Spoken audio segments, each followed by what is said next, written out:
Next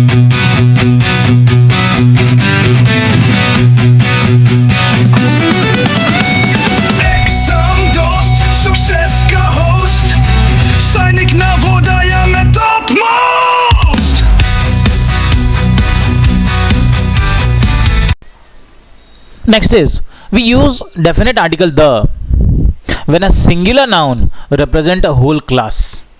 जब एक singular noun एक पूरे क्लास को रिप्रेजेंट करे, एक पूरे काइंड को रिप्रेजेंट करे, उसके लिए भी हम डेफिनेट आर्टिकल द लगाते हैं. Look at an example. The tiger is a ferocious animal. Ferocious मतलब खूंखार.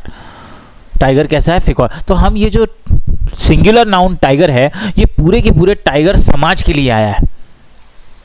ये पूरे के पूरे टाइगर कम्युनिटी की बात कर रहा है, तो होल क्लास को रिप्रेजेंट कर रहा है. तो इसके पहले हम डेफिनेट आर्टिकल द लगाएंगे. जब हमारा सिंगुलर नाउन एक पूरे क्लास को रिप्रेजेंट करे, उसके पहले द लगाना है. The next is before the superlatives. Superlatives remember are the third form of adjective. तो एडजेक्टिव की जो थर्ड फॉर्म होती है, उसके पहले भी हम हमेशा डेफिनेट आर्टिकल द लगाएंगे. Look at an example. Kiran is the oldest member of the group. Oldest superlative form है, and before that superlative form we are using the definite article the हमने लगाया हुआ है. तो जितने भी एडजेक्टिव के सुपरलेटिव फॉर्म है, एडवर्ब के सुपरलेटिव फॉर्म ने हमने देखा, एडवर्ब में भी कंपैरिजन चलता है, तो उसके पहले हमें डेफिनेट आर्टिकल द लगाना है.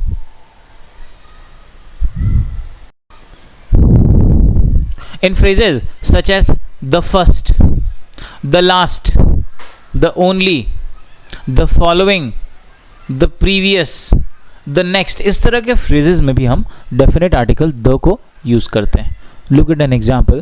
Simi was the last. ये रहा phrase the last. Person to wish me on my birthday. तो इस तरह के जो phrase होंगे the first, the last, इनके साथ भी definite article the use किए जाएंगे. The definite article the is used with nouns such as earth, moon, sky. इस तरह के जो यूनिक nouns हैं, उनके लिए भी हम definite article the को यूज करेंगे. For example, the earth revolves around the sun. तो earth के पहले भी हमने the लगाया है, sun के पहले भी हमने the लगाया. तो इस तरह के जो यूनिक nouns हैं, उन सभी के पहले हम definite article the यूज करेंगे. Next is we use definite article the before the ordinals used as adjectives. Ordinals are those adjectives which tell us about the order. For example, first, last. Look at an example. Let us revise the third lesson. Lesson is a noun और उसके पहले हमने use किया है third. So third is a ordinal. Lesson का order बता रहा है, और इस ऑर्डिनल के पहले हमने यूज किया है आर्टिकल द. तो ऑर्डिनल जो एडजेक्टिव के फॉर्म में आ रहे हैं, उनके पहले भी हम डेफिनेट आर्टिकल द यूज करेंगे. The last, the first, the second, the fourth, इस तरह के ऑर्डर बताने वाले एडजेक्टिव जिन्हें ऑर्डिनल कहते हैं. Before an adjective when the noun is understood. हम डेफिनेट आर्टिकल द को एडजेक्टिव के पहले यूज करते हैं जहां पर नाउन सेंटेंस में तो नहीं लिखा होता, पर अंडरस्टूड होता है. Look at an example. We should always help the needy.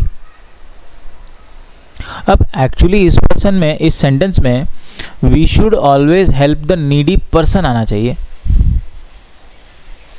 और पर्सन क्या हो गया? नाउन है. पर यहाँ पर अगर आप पर्सन ना भी लिखो तो नीडी पर्सन मतलब नीडी का मतलब भी नीडी पर्सन ही होगा. तो ऐसे सेंटेंसेस जहां पर नाउन हिडन है, छुपा हुआ है, और नीडी यहां पर क्या है? नीडी पर्सन के लिए आ रहा है, तो एडजेक्टिव है. तो ऐसे सेंटेंसेस जहां पर नाउन छुपा हुआ है, तो एडजेक्टिव के पहले हम डेफिनेट आर्टिकल द लगा सकते हैं. Okay. Definite article the is use before the names of musical instruments. तो जितने भी म्यूजिकल इंस्ट्रूमेंट हैं, उनके पहले भी हम द यूज करेंगे. Lakshit and Lakshita play the drum. Drum is a musical instrument, and before that we are using definite article the. Before the names of families, जो फैमिली के नेम होते हैं, the Singhanias, the Ambanis, the Adanis, the Modis, इनके name के पहले हम the लगाएं। Nationalities, the French, the German, the Chinese, the Japanese, nationalities के पहले भी। रिवर्स के नेम्स के पहले द लगेगा। सीज के, the Mediterranean Sea, the Arabian Sea. Oceans के पहले the Pacific Ocean, the Indian Ocean. Group of islands, the Andaman and Nicobar islands. Chain of mountains, chain of mountains मतलब group of mountains, the Himalayas, the Andes. Universities के names हैं। Look at an example, names of families, the Malhotras. Nationality, the French, मतलब पूरे के पूरे France के लोगों को रेफर करने की बात है। Rivers, the Nile, the Amazon. Sea, the Mediterranean sea. Ocean, the Pacific ocean. Islands, the Andaman and Nicobar islands. Chain of mountain, group of mountains के लिए the Himalayas. The university, university of Birmingham, the university of Delhi, the university of Mumbai. इनके पहले भी the लगाना है। Definite article the is used before the names of holy books and newspapers, magazines. holy books मतलब religious books के पहले भी हम definite article द को यूज करते हैं। न्यूज़पेपर्स के साथ, मैगजीन्स के साथ इनको भी हम द लगाते हैं। Example, the Bible, the Gita, the Mahabharata, the Ramayana. Newspaper, the New York Times, the Times of India. इनके साथ भी हम डेफिनेट आर्टिकल द लगाएंगे।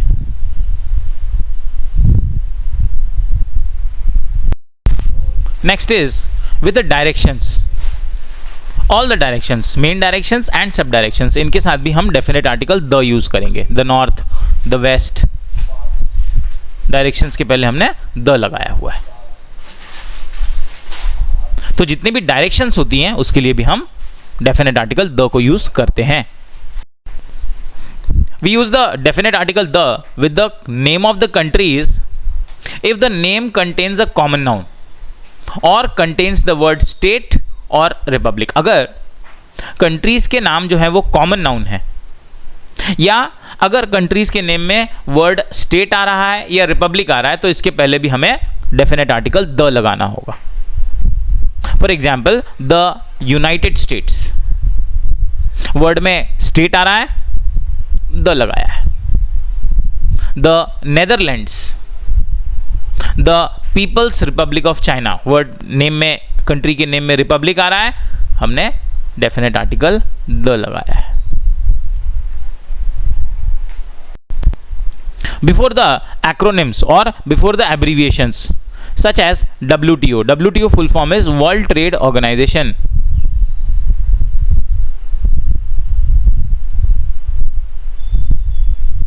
तो इसके पहले भी हमने डेफिनेट आर्टिकल द लगाया है। The UN, UN is United Nations. तो इस तरह के जो एब्रीविएशंस हैं उसके पहले भी हम डेफिनेट आर्टिकल द को यूज करेंगे। Next we use the definite article the before the names of well known buildings and institutions. Monuments हो गए, फेमस इंस्टीट्यूशंस हो गए। For example, the Taj Mahal, Taj Mahal famous monument है, उसके पहले डेफिनेट आर्टिकल द लगाया है। The Indian army, Indian army is a institution, उसके पहले द लगाया है।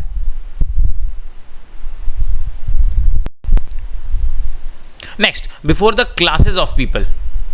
क्लासेस ऑफ पीपल मतलब ऐसे वर्ड्स जो एक क्लास को या एक काइंड को या एक ग्रुप को रिप्रेजेंट करते हैं। Remember, they are not collective noun but एक खास तबके को रिप्रेजेंट करने वाले।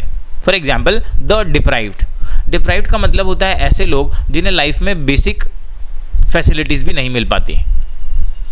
तो इसके पहले हमने द यूज किया। तो बेसिकली यहाँ पर डिप्राइव्ड से मतलब यह है कि बहुत ही ज्यादा गरीब या पिछड़े हुए लोग जिनके पास बेसिक फैसिलिटीज भी नहीं है।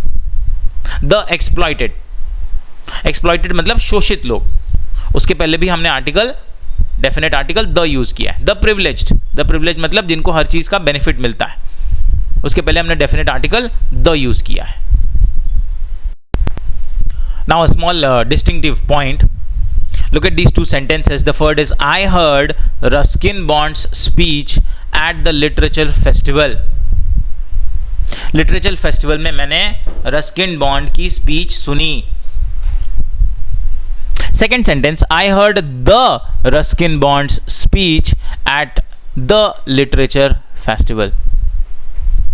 यहां पर एक ध्यान देने वाली बात यह है कि जो प्रॉपर नाउन होते हैं in this example, Ruskin bond is a proper noun, तो प्रॉपर नाउन के पहले आप आर्टिकल द नहीं लगाएंगे.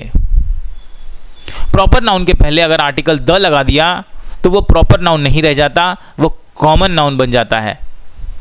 इसीलिए अगर आप प्रॉपर नाउन को रेफर कर रहे हैं तो उसके पहले आर्टिकल द यूज नहीं किया जाएगा. The first sentence is correct here as we do not use article before the name of people and places.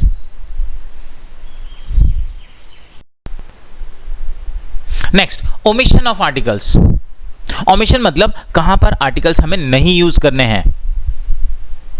We do not use articles before name of languages. अलग अलग languages है, French है, हिंदी है, English है, Italian है, इनके पहले articles नहीं लगाने हैं. I can speak Italian. Italian is a language, उसके पहले कोई आर्टिकल नहीं लगा. अगर आपने इसके पहले अ इटालियन या एन इटालियन या द इटालियन लगा दिया, रॉन्ग हो जाएगा. तो लैंग्वेज, जितने भी लैंग्वेजेस हैं उनके पहले आर्टिकल्स को यूज नहीं किया जाएगा. We don't use article before a plural countable nouns if that refer to an entire class. तो हमने बात की कि हम आर्टिकल्स को सिंगुलर काउंटेबल नाउन्स के लिए यूज करेंगे when they are referring to entire. लेकिन अगर वही प्लूरल हो जाए, फॉर एग्जांपल यहां पर देखिए tigers will soon become extinct, तो यहां पर हमने प्लूरल काउंटेबल नाउन लिया है. सिंगुलर काउंटेबल नाउन टाइगर के पहले तो हम द लगा सकते हैं या अ लगा सकते हैं, एन लगा सकते हैं, लेकिन टाइगर्स अगर वो प्लूरल हो जाए तो इसके पहले कोई भी आर्टिकल नहीं लगेगा. Material nouns, before material noun also we do not use any article. Books give me the best company. यहां पर मटीरियल नाउन, बेटर एग्जाम्पल देख सकते हैं गोल्ड, सिल्वर, इनके पहले भी हमें द नहीं लगाना है. तो मटीरियल नाउन के पहले भी हम कोई आर्टिकल यूज नहीं करते. Next is we do not use articles before the abstract nouns which are used in a general way. Look at an example, honesty is the best policy. Honesty is a abstract noun और इसके पहले हम कोई article नहीं लगाएंगे. Honesty या the honesty हम यहां पर यूज नहीं करेंगे. Next, we do not use articles before the name of academic subjects. Academic subjects, mathematics, English, Hindi, science, social science, and before these subjects, we do not use any article. English is my favorite. इसके पहले आप the English या a English हम नहीं use कर सकते, incorrect हो जाएगा. तो जितने भी subjects के नाम हैं, economics, physics, statistics, biology, इनके पहले हम कोई article नहीं लगाएंगे. नेक्स्ट, नेम्स ऑफ स्पोर्ट्स, इनके पहले भी कोई आर्टिकल यूज नहीं होगा. Suhani plays basketball every evening. Basketball name of a sport है, उसके पहले हमने कोई आर्टिकल नहीं लगाया. My brother likes to play hockey. Hockey is a name of a sport, कोई आर्टिकल यूज नहीं होगा. Next, expression such as by air, by sea, all day, all night, ऐसे एक्सप्रेशंस के साथ भी हम कोई आर्टिकल यूज नहीं करेंगे. Look at an example, Mukti travel to Mumbai by air, कोई आर्टिकल नहीं यूज किया है बाय एयर के साथ. She studied for the test all day, all day के साथ कोई आर्टिकल यूज हमने नहीं किया. तो इस तरह के कुछ फ्रेजेस हैं, उनके साथ भी हम कोई आर्टिकल नहीं लगाएंगे. Next, in some phrases such as in bed, in heaven, on foot, on earth, at school, at sunset, by post, by name, इस तरह के फ्रेजेस के साथ भी हम कोई आर्टिकल यूज नहीं करते हैं. Look at an example, the children are at school, तो एट स्कूल के लिए हमने कोई आर्टिकल यूज नहीं किया है. She will send me the books by post, by post के पहले भी हमने कोई आर्टिकल नहीं लगाया. तो ये कुछ फ्रेजेस हैं जिनके लिए हम कोई आर्टिकल यूज नहीं करेंगे. Sometimes we repeat the article to make the meaning of the sentence clear. Let's have an example. Momita has a black and white dress. The meaning of this sentence is Momita has a dress which is half black in color and half white in color. Momita के पास एक ऐसी dress है जो आधा black है और आधा white है, mix colour. But if you look at the sentence, Momita has a black and a white dress. So second sentence में a black and a white dress का मतलब she has two dresses. She has a black dress as well as a white dress. तो यहाँ पर second sentence में हमने article use करके और आर्टिकल को रिपीट करके डिफ्रेंशिएट कर दिया है कि उसके पास ब्लैक एंड वाइट ड्रेस नहीं, एक ब्लैक और एक वाइट ड्रेस है.